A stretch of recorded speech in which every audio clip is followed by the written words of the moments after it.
Enfim, capítulo 1, A Arte de Ler, de Emile Faguet, cujo título se chama Ler Devagar.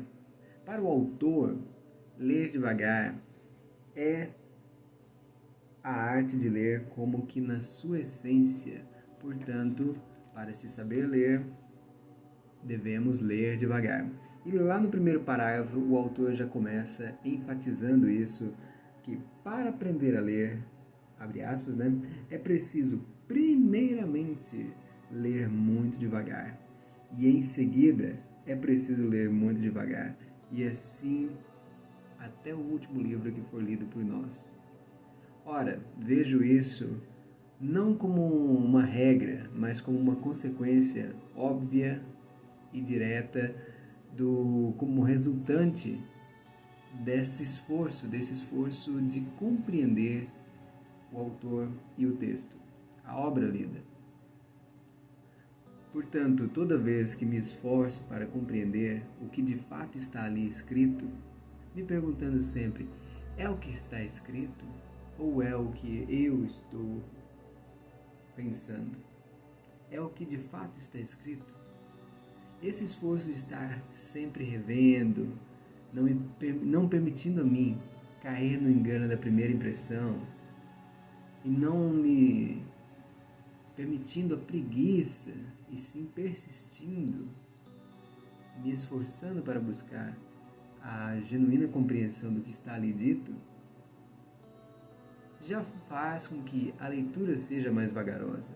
Então, mesmo que eu tenha uma capacidade de assimilação de informação muito rápida, acima da média, mesmo assim, só pelo simples fato de estar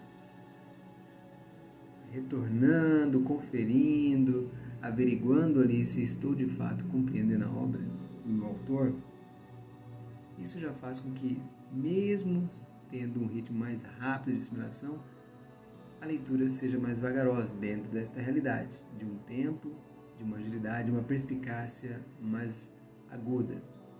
Do contrário também, se sou mais vagaroso na minha compreensão, se tenho um ritmo naturalmente mais lento e que pede assim mais tempo para compreensão e para leitura, a mesma coisa, ler devagar.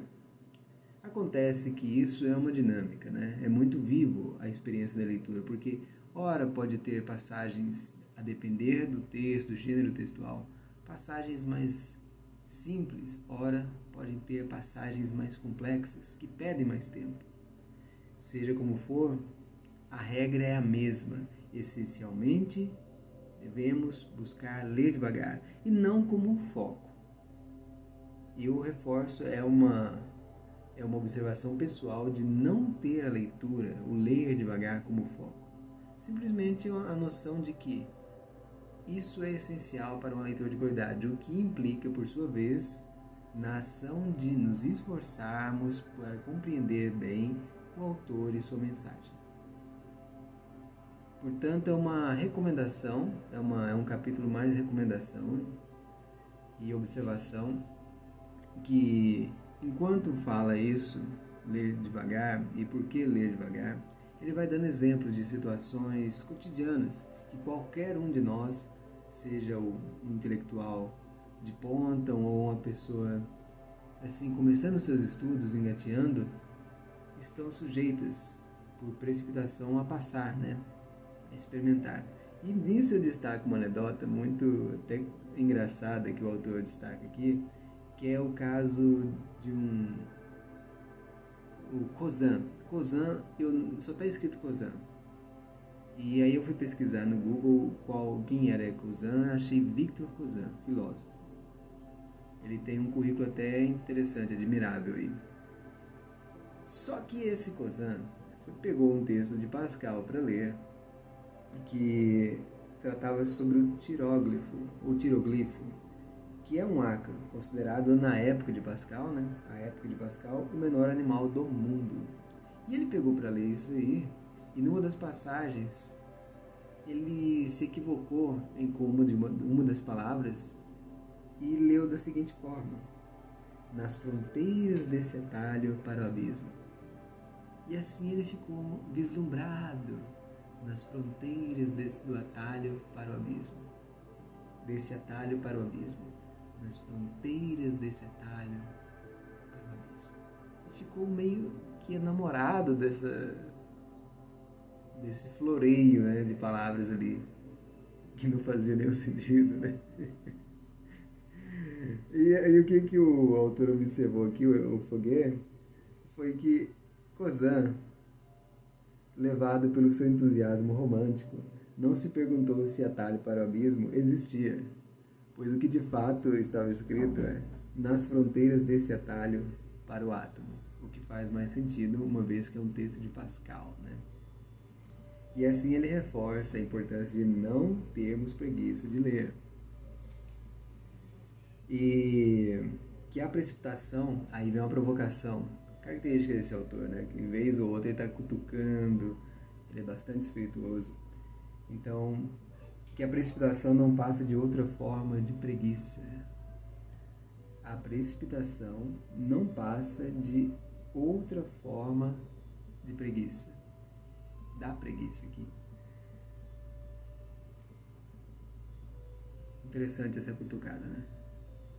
A precipitação não passa de outra forma da preguiça. Então, esse cuidado pede mais tempo, pede sim mais paciência, às vezes vai pedir paciência, dependendo do temperamento do leitor, com certeza vai pedir uma paciência colossal do indivíduo, mas os frutos são maravilhosos.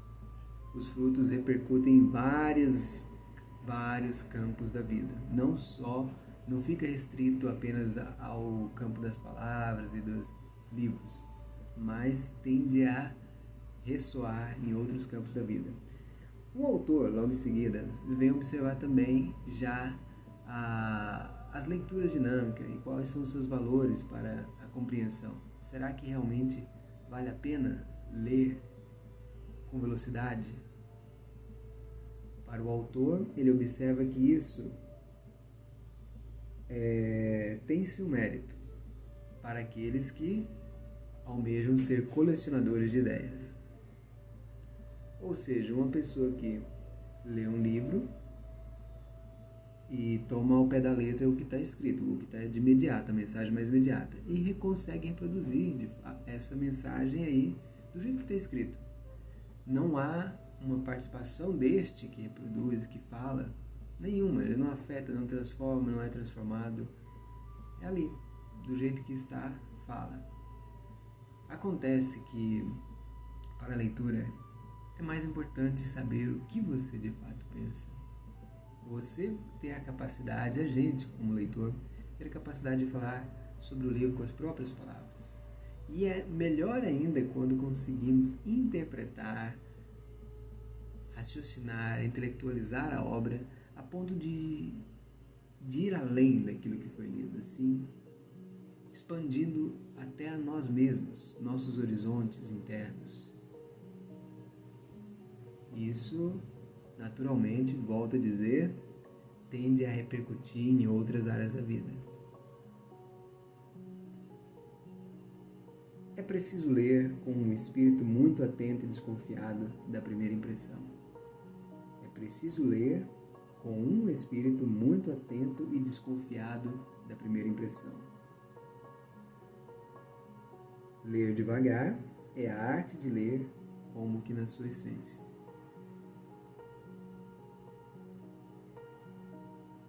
Existem artes de ler e muito diferentes conforme as diferentes obras. Então não há uma arte de ler, existem várias artes de ler, cada qual conforme a seu próprio tipo de texto, né, seu gênero. E assim ele finaliza esse capítulo, que é bastante curto, mas que vale a pena tomar nota dessa recomendação. E lembrando, a mensagem é, ao ler, né, a mensagem principal fica ler com muita atenção e com essa desconfiança, não do autor, lembrando que no primeiro momento a gente deposita uma confiança provisória no autor, desconfiar de nós mesmos na nossa interpretação, desconfiar de nós mesmos, nossas impressões iniciais, com o objetivo, o fim de ir além, compreender de fato a mensagem do autor. É isso. Esse texto, esse capítulo, e de forma geral, essas linhas aqui que tenho lido, estão sempre me fazendo lembrar de uma colega que tem uma forma muito particular de ler livros. Ela tem por gosto livros de autoajuda e livros de psicologia. A forma como ela lê os livros reflete um certo desespero por soluções. Ela pega um livro que claramente tem ali, mesmo que pela sua brevidade, uma pede extensão, uma extensão que é a prática do indivíduo. Então é um livro que você para, lê, toma nota, consciência aqui dos exercícios que ele propõe, e em vez de julgar e tudo mais, ou seguir adiante, né? Seja qual for, você é meio que convidado a fazer um exercício para ver, de fato, a aplicabilidade ali daquela mensagem, daquele conteúdo, para ver se é consistente. Do contrário, não há para o que ler.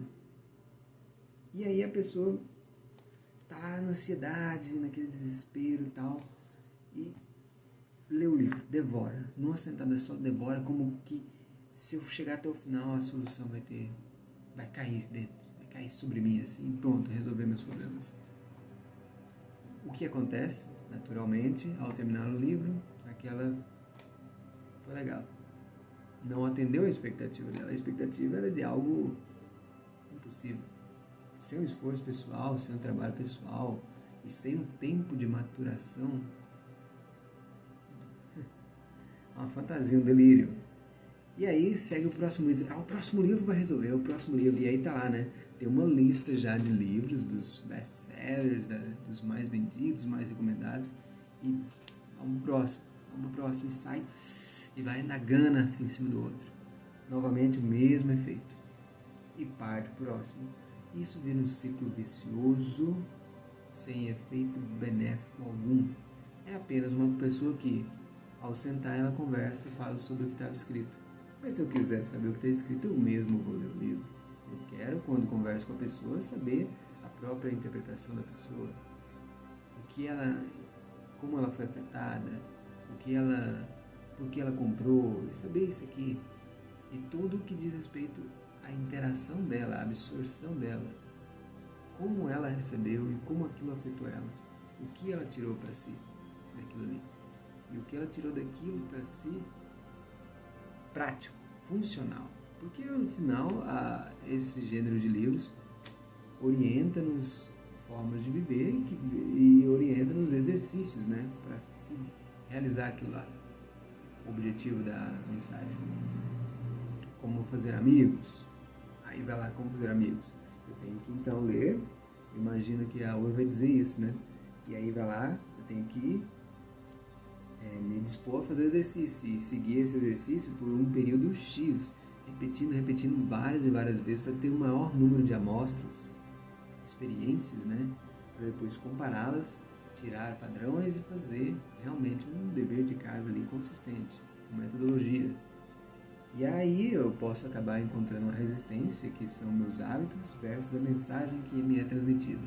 Então eu tenho essa forma de comportamento que está sendo vendida para mim, e eu tenho o que já está instaurado em mim. Quero implantar essa, né? Mas ela vai encontrar um espaço já ocupado. Então eu tenho que tirar esse lugar e abrir para esse aqui entrar.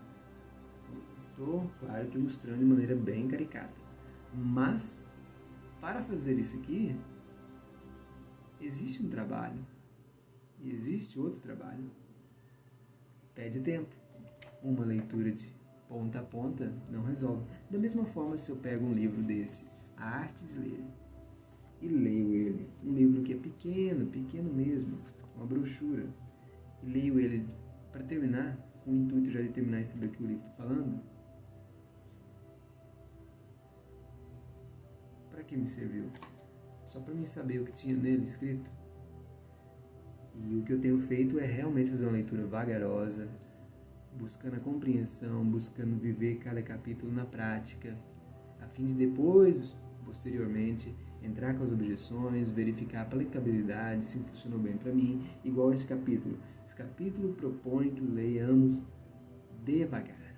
Só que eu estou no ano de 2022. Neste ano, em 2022, século XXI, o celular é lançado hoje, o último. Daqui um mês, vem um outro e desatualiza esse. Percebe então que há uma velocidade, um ritmo, uma frenesia assim, até insana, um ritmo insano de informações, de novidades e de estímulos, que chega a ser hiper e que muito nos causa ânsia e estresse. Será que 1912, o ano que foi publicado este livro, que está a nos propor ler devagar como algo essencial, uma boa leitura ao saber ler, será que o ritmo favorecia ou também havia obstáculos para ler? Seja como for, de lá eu não vou saber responder muito bem. Mas aqui eu sei que é um desafio tremendo ler devagar numa época em que mensagens poluam o seu celular, as notificações o tempo todo, e você querendo ler, se concentrar e tudo mais.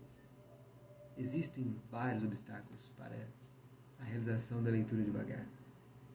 Outros é a demanda, e a demanda vai contra isso aqui. Por exemplo, se você está com uma vida acadêmica, você tem um volume de trabalhos grandes e a necessidade de ler muitos e muitos textos e produzir resenhas, dissertações sobre aqueles textos.